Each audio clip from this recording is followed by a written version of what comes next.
प्रेक्षकांनो, स्वागत आहे तुमचं नवीन एका विषयावर आपण इथे भाष्य करणार आहोत. राष्ट्रभक्ती म्हणजे काय?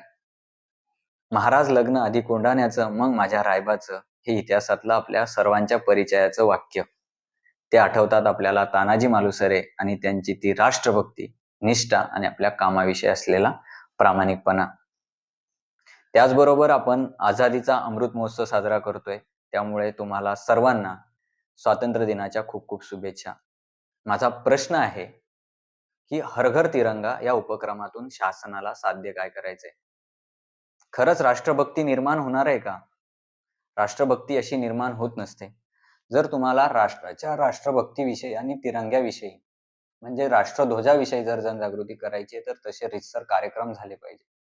शाळा, कॉलेज, गावातल्या सार्वजनिक ठिकाणी याविषयी मार्गदर्शन झालं पाहिजे.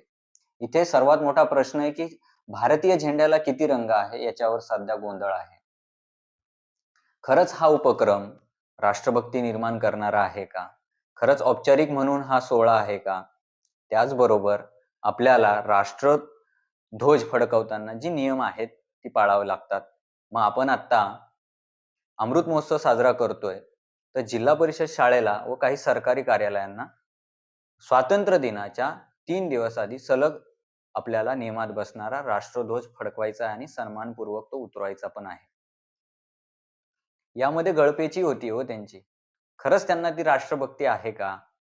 का औपचारिकता म्हणून त्यांच्यावर ते लादलं आहे? आणि ते खरंच गरजेचं आहे का?